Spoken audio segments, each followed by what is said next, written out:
Hi, everyone, and welcome to this webinar. Today, we're going to talk about budget travel. Why? Because who doesn't like to travel? But sometimes it seems kind of impossible to do it without breaking the bank. So we're going to give you tips because we want you to travel, but we don't want you to go broke for the sake of feeding your wandering soul. And we don't want you to have to wait until you retire neither to fulfill all your travel plans. So we're going to give you all kinds of really useful tips and tools that you can use to plan your next trip. Hopefully it's going to work out well for you. First of all, I would like to introduce myself. My name is Arianne. I'm the coordinator of the Youth Travel Foundation. We are a charity based in Montreal, but operating throughout Canada, and we're promoting travel as an educational tool for teenagers and young adults. We do it two ways. First of all, we offer educational resources such as this webinar, but we also offer travel funding. Travel grants. So make sure you look at our website after this session to see if you could get funding for your next trip. That would surely help make it more affordable for you.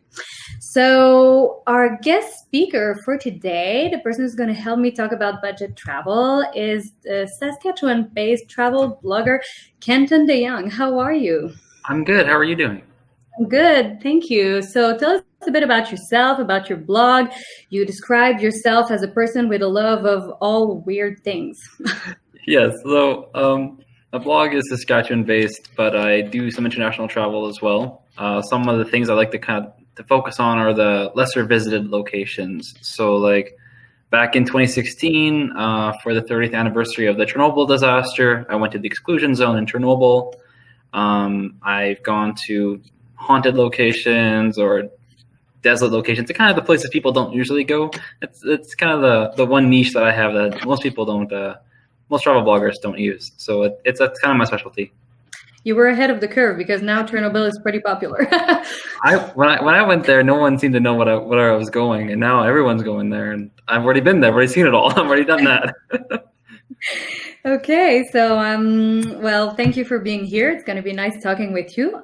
Before we move on with the topic, I would like to introduce our moderator for the session, Marie-Gil Fabris. Hello, how are you, Marie-Gil? Hi, I'm good, and you?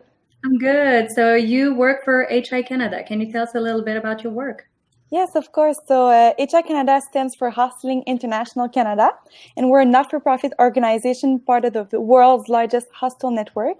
So worldwide, there are 3,300 HI hostels in more than 64 countries. And in Canada, we have 54 of these hostels scattered from coast to coast. And our mission is to build a community of conscious travelers who share a greater understanding of people, places, and cultures. Nice. Can you tell us how this session is going to work? If people are watching us live, how can they interact with us? Absolutely. So if you're with us on the event, so you can check the bottom right corner of your screen. There is a chat section. So during the webinar, you can ask your questions and we're going to address them at the Q&A at the end. And if you're following us live on Facebook, just the same, you can write your comments in the discussion section and we'll address them at the end as well. Okay, amazing. Thank you.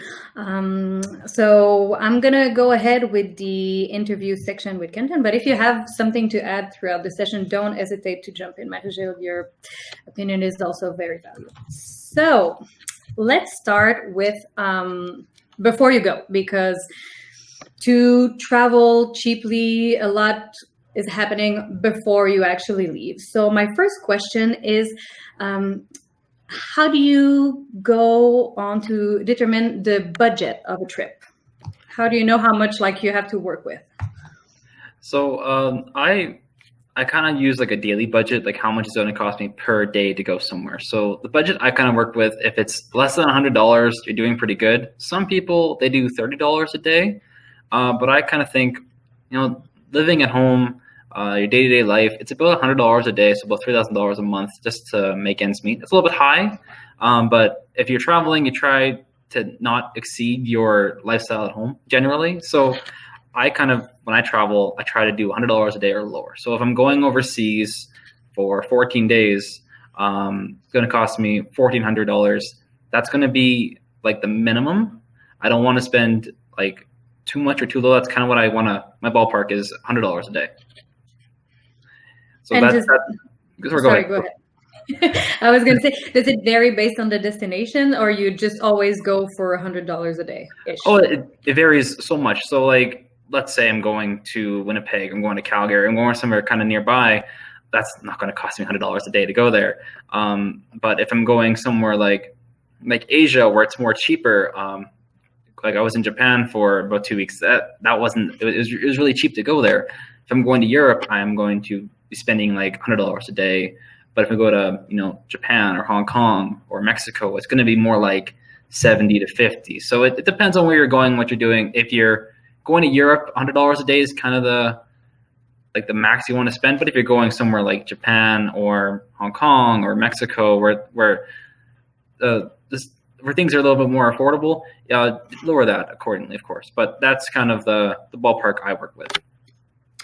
If you want to really plan the exact budget you're working with, there are a lot of tools actually you can find online to calculate your budget, like Excel spreadsheets that you can download for free, where you can enter every expense. It's like, okay, so I'm going to spend approximately $10 on each meal, and the plane ticket is going to cost this much. So you can definitely find that online, so it's easier to calculate your overall budget. But as a rule of thumb, it's good to calculate an average of $100 per day.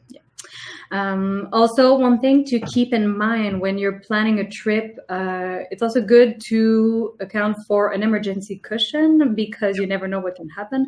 So you don't know, maybe you're renting a car and then you're going to get a parking ticket because you can't read the sign. So this was not budgeted for, or maybe you're going to arrive at a hotel that you already paid for and you're going to find it kind of shady and you just feel uncomfortable sleeping there. So that's another expense that you didn't necessarily plan for. So I try to always keep an emergency cushion in my savings that should definitely be part of the initial budget, and also the things that you might not think of as part of the trip itself. But if you need to buy a new suitcase or get a visa or vaccines, stuff like that, this is also the things that we sometimes can forget to put into the budget, but definitely can make a big difference, especially if you go to places like Asia. You might need some serious immunization, and it's going to make a difference. Do you have tips to save money for a trip? Before you go, how do you save money? It always depends where you're going. So let's say you want to take a trip to Europe, right? So Europe season is the summertime, but Europe is just as nice in March and April or in October or November when things are cheaper, right? The Eiffel Tower is still going to be gorgeous depending on if it's summer or not. And if you keep that in mind, you don't have to go when everyone else is going. You can go when it's more affordable. You can go when you'll save some money, where you're not competing with everybody, where the lines are less. When I went to the Eiffel Tower a number of years ago, the line to take the elevator to the top was 2 hours long, but I could just walk up the stairs, right? Yeah, sure, it was exhausting, but I didn't go the way everyone else was going, and you don't have to always go the way everyone else is going. You can go on the off season. Which is, what I find is the best way to do things, because it's cheaper, it's more affordable, you can get things done faster. But going back to your question, let's say you're going somewhere else. Maybe you want to go on a hot destination to Mexico or to Cuba in the winter. Of course, with those trips, they have flights down there almost every day. So those are last minute deals. So those are more, you want to get those right away. You don't want to plan ahead too far on those. It's those winter months, the January, February, December is when you want to go on those. So it depends on where you're going. Depends on the season, depends on the weather, various different things. But generally try to go off season, or if you're going south, don't plan too far ahead, because those last minute deals are coming all the time. Every day they get a last minute deal for people to go down to Florida or go down to Mexico or Cuba or Jamaica. So it depends on where you want to go, but there's always a way to save some money. So you always make sure to have money in your saving account in case there's a good deal on a flight, so you can just jump on it. Oh yeah. I worked at a travel agency for a couple of months, and you get the email that morning that there's going to be these great deals to Mexico next week, and it's last minute because they're trying to fill up that plane. They're trying to get the people on the plane so that it is a full plane going down, and they won't know that going in advance. So it's like a last minute sale, and they don't have those often going to Europe or Asia because it's not a constant flight, right? And people are paying more. So it's in the winter months, if you're thinking about going down south, you always have a cushion of money. You should always have a cushion of money anyway. But it's going to happen faster if you're going down south in the winter when these deals pop up. Okay, well, for the people watching this who need to build their cushion, maybe like a little tip that I can give you is try to always pay cash. Not the plane ticket, obviously. I mean, like your daily expenses. Let's say you set yourself a budget, like, okay, I want to save for a trip, but I don't necessarily have the money right now. So try to see what kind of budget you're working with for like your monthly expenses, and then break it down by week. And every week, go withdraw the amount of money that you are allowed to spend in the week, and always pay cash, because it's so much easier to keep track of your money when you pay cash. When you use your debit or credit card, it's kind of like easy to just not pay attention to what you're spending. But if you pay cash, you can actually see how much you're spending and what's remaining for the rest of your weekly expenses. And if at the end of the week you haven't spent it all, then you can put it in a little like travel jar on like your room desk, so that you can see like the money that you're saving. That's going to help quite a lot. If you're paying with a card, like a credit card, debit card, make sure that you keep yourself accountable for it. Might be a good idea to get like a card with air miles or something like that, so that at least you can get like a benefit out of it. So that's a way that you can build that cushion in order to be ready when that flight deal is going to be available. Kenton, what would you say are the factors that are like the most important when planning a trip? Is it like the time of the year? Is it the budget you're working with? Or is it like your spending habits once you get there? It's all of those, but I would say we're talking about budget's the most important thing. You know, how much money are you working with? So what do you want to do with this money? Like, let's say you want to go to Europe and you only have $2,000 to spend. How can you make that work? You know, do you have to stop staying in hotels and stay in a hostel? Do you have to, take public transit, like the subway system, as opposed to a taxi? As opposed to going out to eat every night, maybe you could go to the local grocery store. Depending on how much money you're working with, it can change how your trip is. And, when you start off, when you have X budget, you want to try and use that money as sparingly as you can. And, the flight over there is going to cost a lot. It's going to eat a lot of that budget up. So how do you make the rest of it work? And I'd say the budget's the most important part. Finding the right kind of flights, shop around, see what's the best. Of course, like a 50-hour flight to London would be cheaper than the 8-hour flight, but what's the best kind of flight you could get for the budget that you're working with? I've heard that the flight to get to a destination should not represent more than 30% of your overall budget. So that's like a good thing to keep in mind when you're looking at prices for plane tickets. To like, if you're working with a $2,000 budget, cut it down to 30% and say, okay, I should not spend more than that on my plane ticket. And it's good to set an alert, so that if you want to go to a specific destination, then you set an alert and you're going to be notified when this flight becomes available at that specific price that you're looking for. This is like a good thing to do. How do you choose a destination that fits with your budget? Once you establish how much money you're working with, how do you pick a destination accordingly?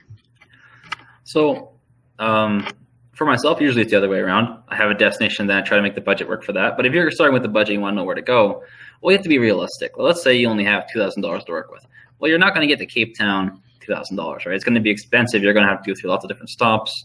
If you have a smaller budget, look more locally. Like, let's say I want to go to Alberta or Manitoba, or I want to go in the States. If I have a smaller budget, I have to be realistic. I'm not going to fly around the world. I'm not going to go to the moon on a small budget, right? But if you have the money to work with, see, well, what is practical, right? If it's going to cost me, let's say 30% should be the flights, right? 30% of your total budget should be the flights. So how far can I get with this? That to me, the most expensive thing, because I'm in Saskatchewan, and we have to pretty much fly anywhere from that. So we have to fly to Toronto or Calgary or Vancouver. So a lot of my budget will be flights. If you can kind of plan the distance you have to go to with the budget. So that's what I'm trying to say. If you can work with the money you have to see how far you can get. So with 30% of it going towards flights, you see now, do you want to go to Europe? How long can you go to Europe for? How far into Europe can you get? That would probably be it. And keep in mind the exchange rate when you're making that calculation, because Canadian dollar, if you're going to Europe, it's not going to be the same value for a buck compared to going to Thailand. Obviously. So always keeping in mind the cost of living when planning a trip is very important. And also, like, every travel is different, and we have to ask ourselves, like, okay, what is really important for me? For some people, it's going to be, I do not want to have 3 flights and 3 connections, because maybe that person is afraid of flying, or has like a limited period of time. And if the person is only going on vacation for 7 days, then it's going to cut a lot of the vacation time. For other people, it's going to be, I don't want to sleep in a dorm. I want to have like a nice, cozy hotel room. Other people, it's going to be, I am a foodie. I want to eat very well. So figure out like what's important for you, what is like the thing that you're not willing to compromise on, and make it a priority. And then from there you can calculate, okay, well then I can cut on everything else. If I want to really spend money on the food or on the attractions, then I'm going to try to save on like local transportation and maybe walking or camping and stuff like that. So it's different for every person, but for me, I don't mind sleeping in a dorm with no air conditioning and, let's say, taking the awful public transit or walking for hours if it means that I can do more activities. So basically everybody has to figure out what they're not willing to compromise on. And also looking for like contacts abroad. If you know people, it can help you save a lot of money. Like people would be surprised how small the planet is. And if you write on your social media, hey, I'm going to Copenhagen, maybe you have contacts there and you don't even know, and these people can help you save money. So another good thing to do. Do you have, like we talked about it a little bit, but do you have like tips or special tools to find like deals on flights or transportation, like train passes or flight hacks? Well, everyone kind of uses Google to find flights, right? And it's a great tool to use, but when you do that, you have to remember like to double check everything. I hear a lot of stories of people who from London, they want to fly to Sydney, Australia, instead they end up in Sydney, Nova Scotia, and they're very, very disappointed. I'm sure it's nice, but it's not the same thing. So always, double check things, double check the flight distance, double check the times and the cost. That's one thing. It's a really convenient tool, Google Flights, but with convenience comes you have to be careful with what you're looking at.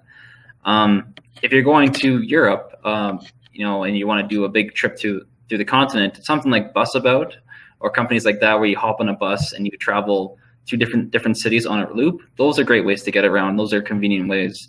If you're going to Japan, they have the rail pass, the speed rail pass, go back and forth across the country. Relatively inexpensive, and it's like unlimited uses in a month. So it's a great option too. So if you're traveling anywhere, look at, what people are using there, or what kind of tourism system they have set up there. So like when I went to London or when I went to Philadelphia, they have the hop on, hop off buses. So that takes you around the city. It's relatively cheap. You see all the sights.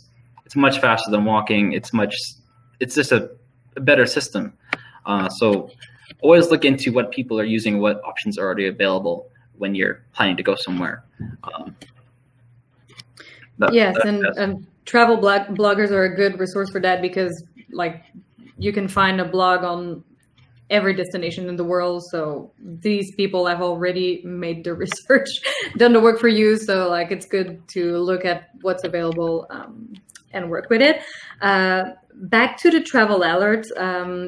If you're going to fly, really, I would recommend setting an alert if you can, because if you are flexible with the dates, flexibility is going to go a long way in saving money. If you can be flexible with the dates, you can set an alert for a destination, and then it's going to let you know when it's cheap for that like that specific destination. If you cannot be flexible with your dates, let's say you have like really like rigid vacation time and you can't change it, then maybe it's worth being flexible with the destination. You can do the other way around, put an alert for these dates, and then it's going to let you know when there's a deal for these dates, but you don't know like what destination it's going to be. But that's also like a way to find cheap flights, maybe not train and stuff like that, but cheap flights to get there.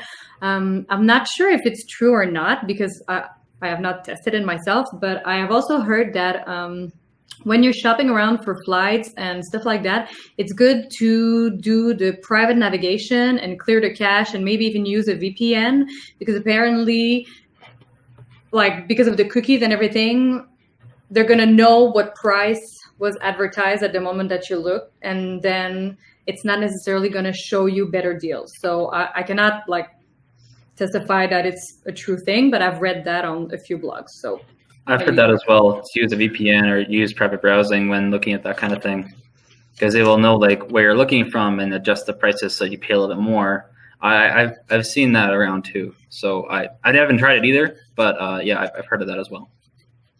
Okay, well, maybe someday we're going to meet someone who actually like knows if it's true or not. Might be an urban legend, but definitely worth trying the private browsing. Just who knows. Okay, well, this is the end of the like first section of the interview. Just before we move on to the other section, I just want to say that budgeting is not the most glamorous activity. Maybe like you're really excited about planning your trip and you don't really want to like play around with numbers and do the maths and everything, but really a little bit of like preparation is going to go a long way. And if you leave with a nicely planned travel budget, you're going to enjoy your trip more, because you're not going to have to worry and calculate and like worry about that. And also, like for me, this is personal, but like I try to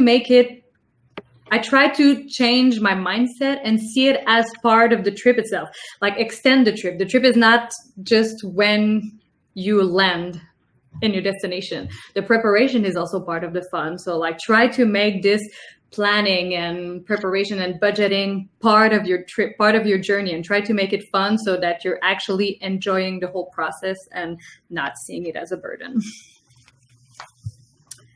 Next part of the interview is going to be about like saving money once you reach your destination. So once you get there, what do you do to save money? Like, of course, it's going to depend a little bit where you're going, but like, are there general rule of thumbs to help you save money upon destination?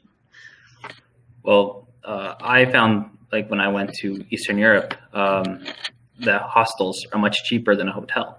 And like I spent, I think it was $30 a night in a hostel in Ukraine, when it would have cost me like $120 a night in a hotel. Well, what's the difference? You know, I'm going to have a bunkmate, but that's not a big deal. It wasn't a problem for me. Same with food. You know, I could go to a fancy restaurant, or I could go to, you know, a street vendor for food, or a local grocery store for food. Those kind of things there, those help you with your budget. Also, you know, going to museums. A lot of cities, a lot of places have free museums or free art galleries. You know, you don't have to, let's say you're going to the Louvre in Paris, you know, you can walk the grounds for free. You don't have to go inside the art gallery. Sure, that's where the Mona Lisa is and all the great art, but a lot of people just want to see the building, just want to soak in the atmosphere and experience. So, you know, keep in mind that you don't have to pay for everything. There's a lot of places in the world that you can just walk into for free and save some money. Yes, and you talked about hostels. Asking your hostel staff is definitely going to help you to find these things that you can do for free or for cheap. They are usually locals, or if they're not from there, they work there, so they know the area, and they're going to be able to tell you, oh yeah, there's this like cool place that you can go that is like half price on Tuesday or something like that. You can also save money sometimes if you really want to go out, like, and get food or get a drink. Like, try to take advantage of like the happy hours and stuff like that. Yep. It's sometimes cheaper to go to the restaurant during lunchtime than in the evening. So a lot of things like that. If you are traveling with people, with friends, something that I found useful in the past when traveling, like there are many apps that can help you. I don't have any on the top of my mind like that, but there are many apps that can help you calculate and split the cost between everybody. So let's say, like, okay, I'm paying the beer this time, and like your friend is paying for the hostel, and the other friend paid for the train or the taxi to get there. Well, you enter all the expenses in the app, and at the end of the trip, it's just gonna split it and tell you, well, okay, Ari, you owe $100 to Kenton, and Kenton owes 200 to Marie-Gil. So like this is good because it means that you don't have to calculate everything on the spot and split it and like deal with change. So look for these apps. They're really useful when traveling with friends. I like traveling with friends, so this is a good resource. Are there common tourist traps to avoid? Pretty much, if you want to go somewhere, it's a tourist trap. If it's on your bucket list, it's on someone else's, and they're trying to make money off of you. So just keep that in mind. No matter where you go, if you want to go there, there's someone there who wants to sell you something. Like in my opinion, I would much rather pay money towards an experience than something like a trinket I could take home with myself. So like the London Eye, it was expensive to go on the Eye, sure, but might never do it again, right? And it was really cool to see London from above. So I consider that money well spent, but I wouldn't go buy a little London Eye trinket, to take home with me. People will try and sell those to you. If you walk under the Eiffel Tower, there's people there trying to sell you little plastic Eiffel Tower statues. Don't buy them. Those kind of things. Anytime you're going to go somewhere that is on your bucket list, there's somebody there who wants to sell you something. So just keep that in mind, that regardless of where you go, regardless of what you do, someone's going to try and sell you something. It's best just to avoid it or spend the money on something that you won't lose, like an experience or a memory. Yes, and you can always Google like Mexico City tourist traps and stuff like that. Yes. And it's going to tell you. But something I found to be true, no matter where you go, is don't ever book a tour with the first agency you see. They are waiting for you when you get out of the plane or get out of the bus. And it's usually the same thing with the taxi drivers, actually. Like, they're waiting there. They know you're exhausted. They know you're kind of overwhelmed. They're going to be like, look, this is super cheap. And maybe in your tourist eye, it's going to be really cheap. And you're like, yeah, this is actually affordable. But for sure, it's going to be cheaper somewhere else. And that deal is not going to go anywhere. So even if it's like cheap now, it's not true that it's like today only this special. So never, ever book a tour with the first agency you see. You go, you walk around, you ask a lot of people, you ask your hostel staff. They're going to be able to tell you where to find like the best tour operator, or like, oh yeah, go and see this little local guy, or like, you can ask a few taxis. Well, obviously you should research ahead how much it would cost to get from like the airport to your hostel and taxi to have an idea. It's not all country that you can negotiate, but if you are in a country where negotiation is a thing, definitely don't jump in the first taxi or try to like negotiate the price first. How do you find like free or cheap activities to do abroad? Like I mentioned before, like museums are often free or relatively inexpensive. Parks are usually relatively inexpensive. I find it's easiest just to Google things. Say what free things to do in XYZ city, or affordable things to do in XYZ city, because you'll find not only like companies that have already been those cities and promoting their destinations, but so travel bloggers too that have been there and experienced things, and they'll tell you like, oh well, this is good, but this is $10. This is really good. This is worth going to.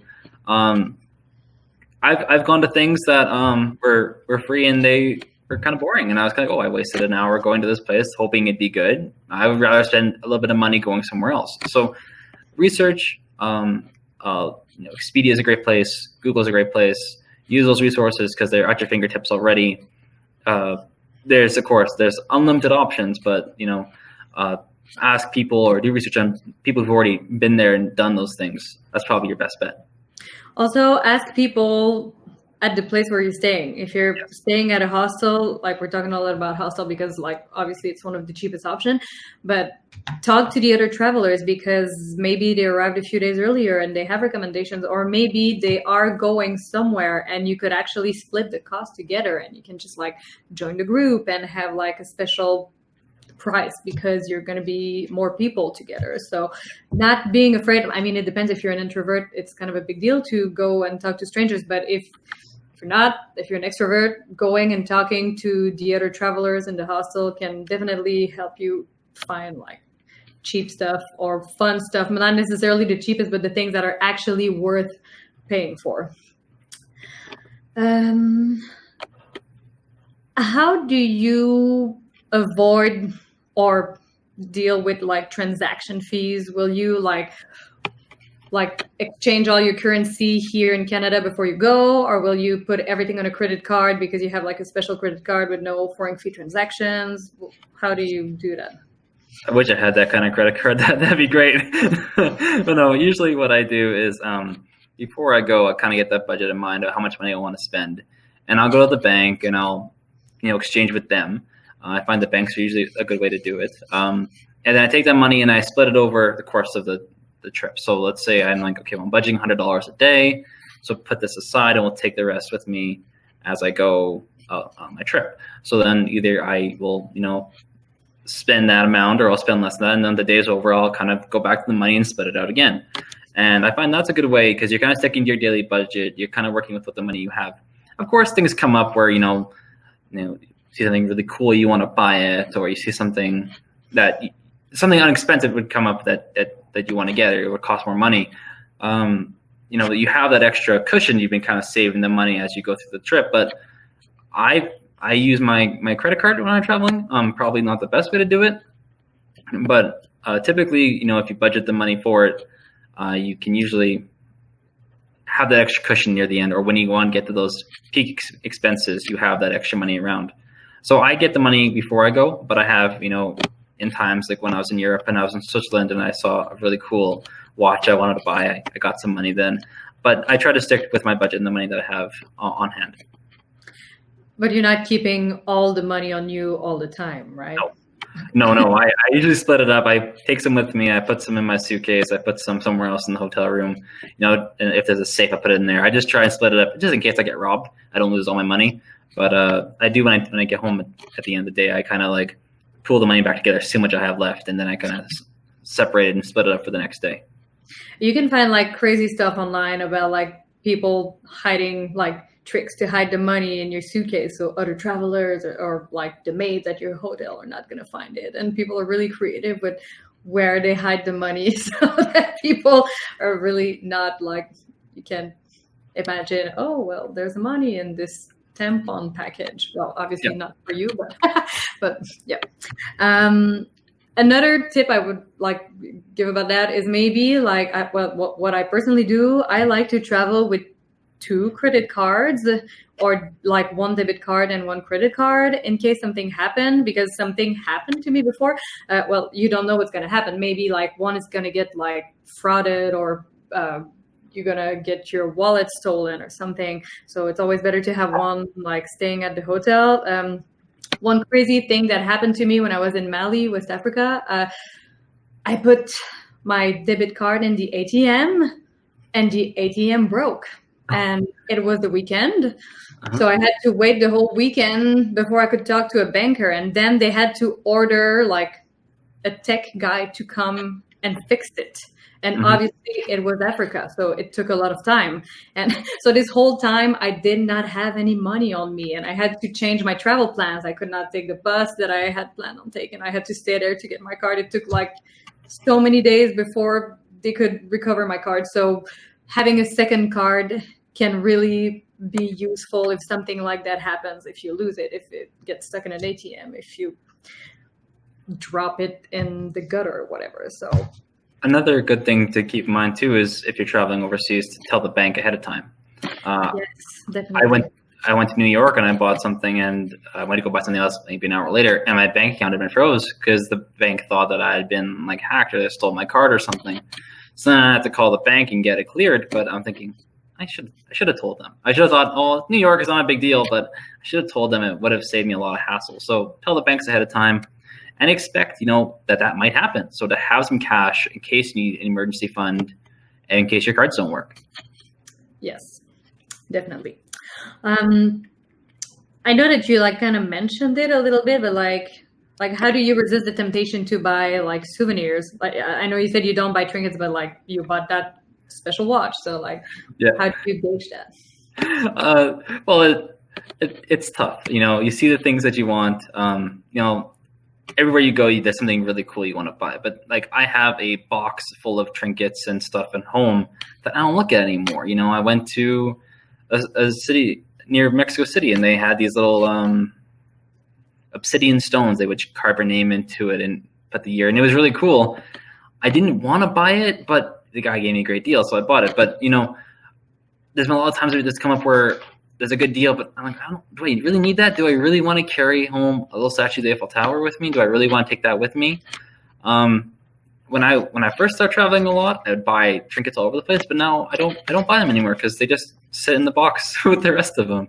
So if it's something special, something that's memorable, like a watch or something that's you're going to use and take with you and be more than just a dust collector on your shelf, yeah, buy it. But if it's just going to be something that you'll probably forget about in a couple of years, don't spend your money on that.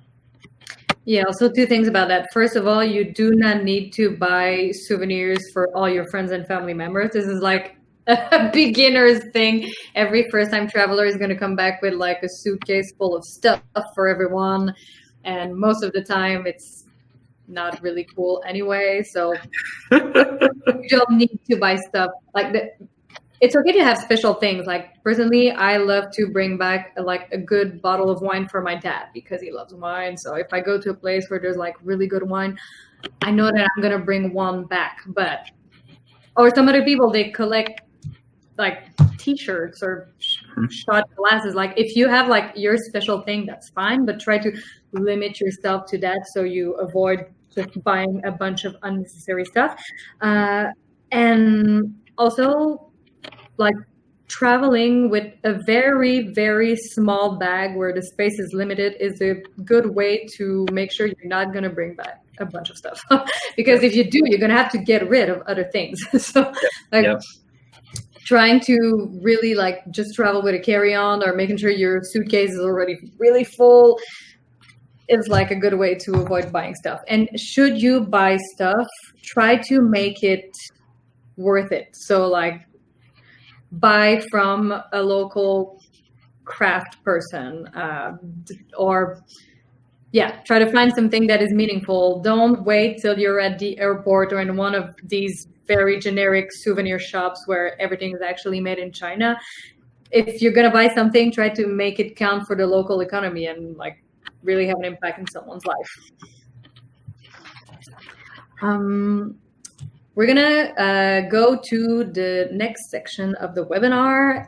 If Marie-Gil or Kenton, you have anything to add, please don't hesitate. So we're just basically going to go through a lot of key points. We probably have already mentioned them all throughout the webinar, but in case we forgot some, we're just going to go through them all again.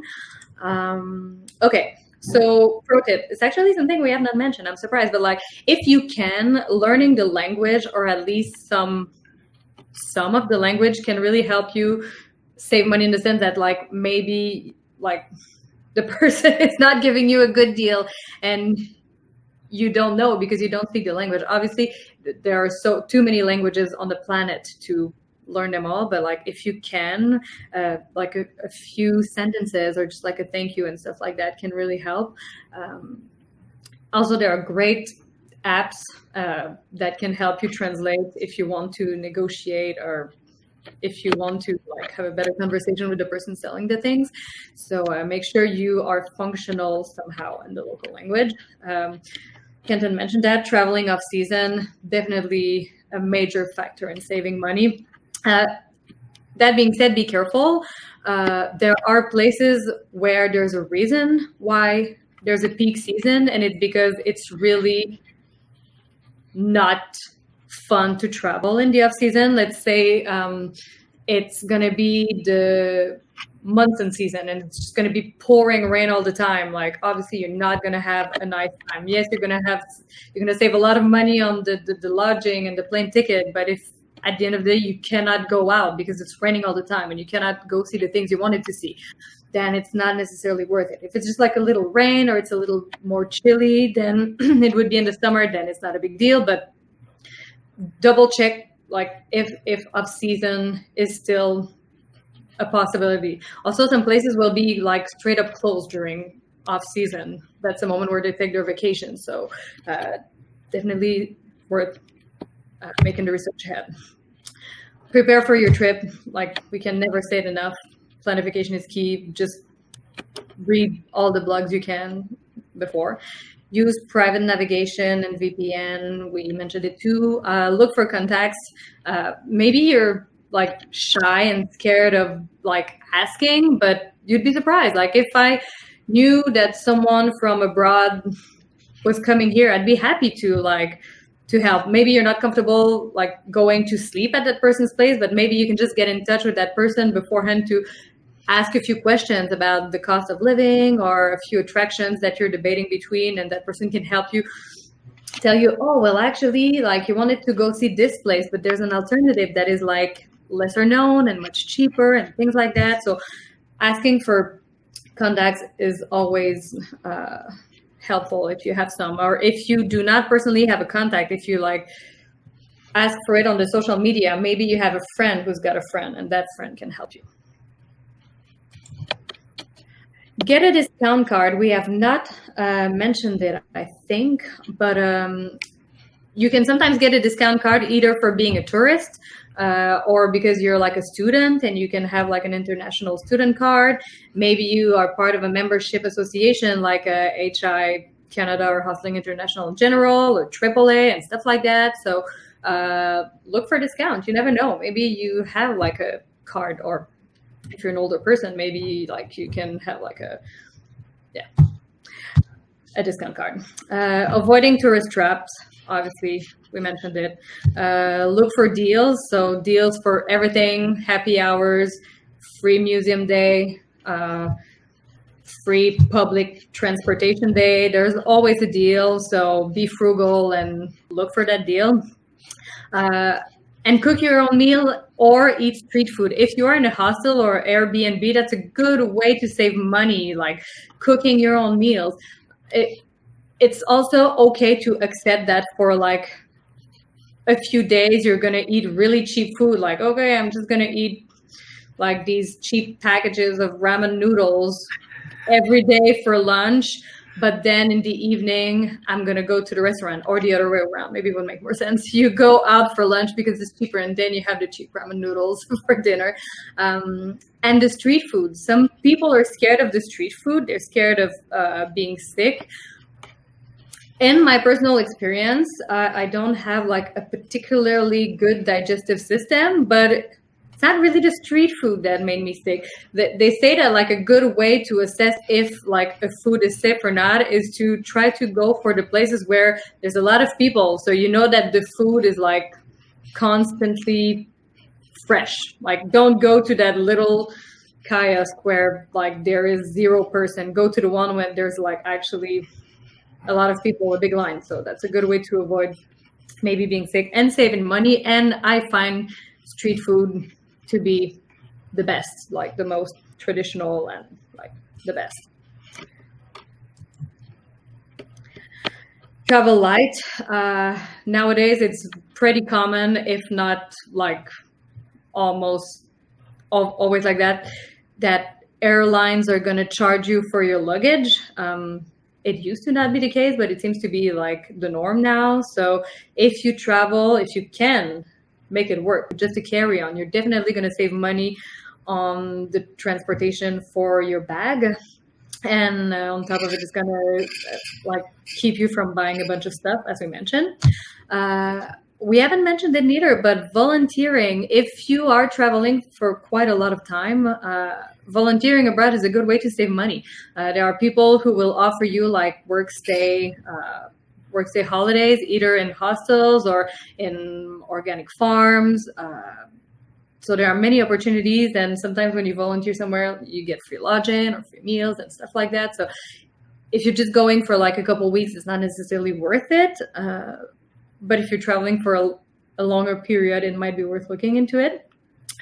If you want to travel for a long time, that's actually a good way to stretch your budget. I've done it a lot.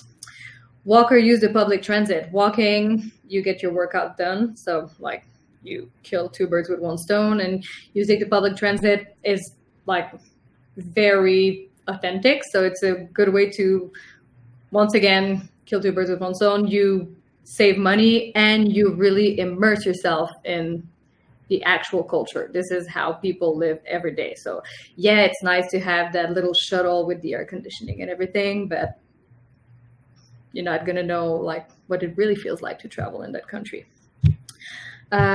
Finding a campsite, hostel, or couch surfing. This is definitely not for everyone. Depends your level of comfort.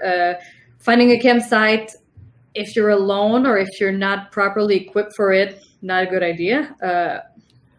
But if you have like a partner and if you have the material, it can definitely be cheap to camp. Finding a hostel, well, if you don't want to sleep in a dorm, know that private rooms in hostels are still usually cheaper than hotel rooms. So that's still like a good alternative. Plus you have like the social context that goes with a hostel and the kitchen. So usually like it's a really good value to go in a hostel. And couch surfing, definitely a lot of people are not comfortable with it, but if you are, by far the cheapest option because you just sleep at a person's place for free. So that's it for the list that I had. Did I forget something before we go to the Q&A? Do you have anything to add? I really like the volunteering thing, and I wish I would have mentioned that before. Like, I know a lot of people who have volunteered like around the world, and that's how they kind of travel. They just volunteer for one city, and then they move to the next city and volunteer there, and they get paid, or the volunteer, they get paid very little, but they travel for free, and that's a great way to do it too. Or, you know, volunteering in one city for a longer period of time and using the lodging to, you know, save the money and see the local area. That's a great tip, and I forgot to mention that one. So I'm glad that one came up. Yes, I've definitely done it a lot because I had, well, I wouldn't say the chance, but I made the decision before in the past to just like travel for extended period of times, and it's definitely a cheap way to travel if you're willing to do the work, obviously, but it's also a good opportunity to meet local people and develop a relationship with these people because you work with them every day, because you stay in their home or things like that. So yeah, I'm a big fan of volunteering. Marie-Gil, well, also Marie-Gil, you remind me of that now that I see you working in other countries, because you've done it a lot. It's a good way to travel. Yeah. Cheap too. Marie-Gil has worked in many countries. So if you are willing to not live in Canada and you have a career that you can take abroad, either because you're like a digital nomad, or if like Marie-Gil, you had a job that you could do in another country for a specific company, trying to find work abroad is a good way to travel for free. Yeah, and you even earn money while doing it, so it's the perfect combination. Yes. So do you have any questions for us? Yeah, so we actually got a question on Facebook. So the question is, where do you keep your passport while you are traveling? Do you keep it with you at all times? I don't keep it on me at all times. I've been told I probably should keep it with me when I'm walking around the city, but I usually keep it like in my hotel room. I usually keep it if there's a safe. I keep it in the safe with my money, or I keep it, let's say, like I wear orthotics in my shoes, so if I have a second pair of shoes with me, I can slip it under the soles of the part of my shoe I don't use. So somewhere hidden, somewhere that I can use, somewhere that people aren't going to steal my shoes, hopefully. Unless they're very nice shoes. they're not that nice. So I keep it, you know, in my hotel. I've been told that I should keep it with me, but it's, you know, if you get mugged and they steal your passport, that's a problem. So I keep it in my hotel, but safe with my money and my possessions over there. I'm surprised you were told to keep it with you, because I would tell people do not keep it with you, because we hear so many stories of people being pickpocketed. So I would definitely be scared of carrying it with me. And it was a problem for me before not carrying it around, because I kind of have a baby face, and I was in places where they would not accept my ID because it was a Canadian ID. So they were like, no, we need your passport if you want to order a drink or just enter this place, because it's for 18 plus. So I carry a copy of my passport on me, which also is good to identify you if something happens. But I do not travel with my passport around. I usually leave it in the safe. Usually hotel rooms and even hostels have a safe. And it's good to always bring a lock with you, because usually the hostels are not going to have like safe that are like self-lock. You're going to need to use your own padlock on it. So buy a lock. It's good to buy a TSA lock. If there's no, like, if it's the end of the world, there's not even a safe or some kind of locker in the room, you can lock your bag or your suitcase. So you just like attach the lock on your bag, like on the two zippers, so that people can just go around and opening it. Like, I mean, yes, people could take a knife and open it, but that would be a little less discreet. But if you're going to buy a lock, I would say buy a TSA one, because some people like to lock their suitcases when they're traveling. So let's say like they lock their suitcase before taking a train or taking a flight, but the custom agents must be able to open your bag at all times. So if it's just like a regular padlock, there's a chance that they're going to break it just so they can open your bag. But they sell locks specifically made. I really don't know how it works, but I know that they can open it, but other people can't. So like there's a little logo on it that says TSA approved. So that's what I do. Mm-hmm. Or what I do as well to keep my passport. So I bought this little like pocket that has a strap strap around your waist, and it's hidden under your shirt.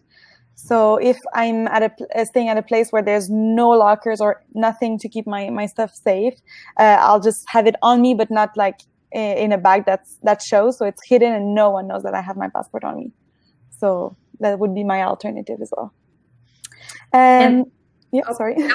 Now they make crazy travel accessories, like crazy pants with like multiple zippers, or travel scarves where you can actually hide your stuff, and they're made especially against thieves and pickpocket, because I don't know how they do it. Like, it really mystifies me how people can steal your stuff without you noticing it, but apparently it's a real thing.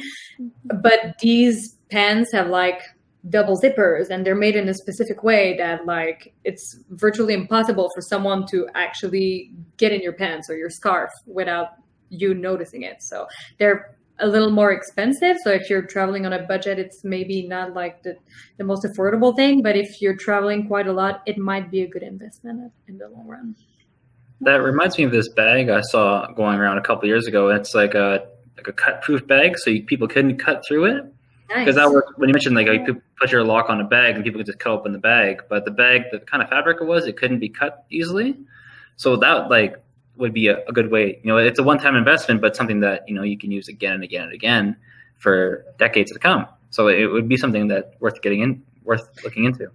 Yes, because I've heard of people getting their bag cut open, but it was not in the hostels or at the hotel. It was actually in trains. I've witnessed it. Well, I didn't see the guy cutting it, but like it was like a night train, and his bag was like, I think he had a bag like on top, and he had one like between his legs on the ground, and like when he was sleeping during the night, someone like crawled under the seats and like put a knife through the bag and stole his wallet and iPad and everything. So I did not know they made cut-proof bags. That's really good to know.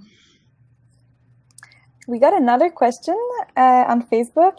So, Kenton, what is the most expensive and least expensive trip you've been on? Least expensive, that was the one I really kind of budgeted for. It was my trip to Ukraine and Poland. I kind of gave myself a $2,000 budget. That was flights, accommodations, tours. That was I stuck it. I think it was just about 2,000. I think it was either 1,900 or 2,100. I was really close to my budget on that one, and that was one like I took extra effort because I only had so many holidays left, and I only had so much money I could spend. So I made an effort that one to make it a very quick trip and a very inexpensive trip that wouldn't put me back a lot of money. Most expensive trip, that might have been like the 2-week trip I did through Western Europe. I went on a Kentucky tour. It was great, had a lot of fun, but it was, you're staying in nice hotels, going to nice restaurants. It was a fun way to spend a lot of money, but it was a lot of money spent. I would do it again. It was a blast, but not a good way to do budget travel for sure. It's okay to indulge every now and then. Yeah. Okay, and one last question. So, in the countries where negotiation is a custom, how do we know what is a fair price to bargain for? So, without taking advantage of the local economy or ending up paying too much? I haven't done a lot of bargaining when I've been out traveling. I did some when I was in Ukraine. I didn't have a lot of cash on me, and I realized how much this outfit cost. And I told her I couldn't afford it. So she tried to lower the price so I would be able to buy it. And I was like, I just don't have the money. You're not going to accept zero. This isn't going to happen. But I haven't done a lot of that. So I can't speak for that. But if you go to any kind of country where the standard of living is a little bit lower, you can probably haggle. You can probably make things a little bit cheaper. They don't. In my experiences, local vendors don't jack up the prices too much like a lot of the big stores do. So if you can get a little bit off, I think that's probably a good deal. But I think you guys have more experience with that than I do. I've definitely traveled to places where negotiation was part of the shopping experience. I personally very much dislike it. I always feel like I'm trying to rob the person. But there are places, I would say, do your research, because there are places where you have to negotiate. It's actually considered in the price, and it's considered rude not to. They like it. It's fun for them to negotiate. So 2 things I would say: research ahead to know how to negotiate, because there are certain rule of thumbs, okay, well, the price they will tell you, you divide by 3, and then you say that price, and then they will come and say this, and then you lower again, divided by 2 and stuff like that. So there are some kind of formulas they can apply. Always ask a local, when you arrive there, discuss it with your taxi driver, your hotel staff, so you really have the opinion of a local and you know what how to navigate it. But also negotiate if you know you're gonna buy it. Don't do it just for the fun and just waste someone's time. That's not cool. And don't be too intense about it. I've seen people who were really into this negotiation thing and they would get mad for $1. Chances are you have much more money than the person you're negotiating with, and that $1 is not going to make a big difference in your life, but it can in his or her life. So it's okay to negotiate sometimes. If you like it, it's part of the fun. Sometimes it's part of the customs, but don't go crazy about it. And I would say do the research. There's not really a good way to know ahead how it's going to work, but to research and then ask the local people. Okay, well, thank you. I don't think we have any. We have a comment actually about the bargaining thing. So it's expected in some places, Morocco, Southeast Asia, and so the person ends up buying things she doesn't need because they go so low on the price just to sell something. So that's thank you for that comment. Yes, that's true. Okay, well, Here are the links to our website. So the Youth Travel Foundation website, make sure you check it out. We have other webinars that are available for replay. We have like travel guides and stuff like that. And we offer travel grants a few times per year. High hostels. So this is the Canadian website, but no matter where you're traveling in the world, there's going to be a hostel there. And if you're a member, you can save money on many like local activities and things like that. And Kenton's website, obviously, if you want to know about bizarre trips, that's a good resource for that. Thank you guys for being here. Do you have anything to add before we say goodbye? Thank you for having me. I really appreciate inviting me onto this. Yeah, thanks a lot. You're both welcome, and it was a pleasure to hold this webinar with you. And you guys watching, don't hesitate to contact us if you have questions or comments about this session or about trips in general. We're most surely going to be happy to answer it. And have fun traveling and budgeting.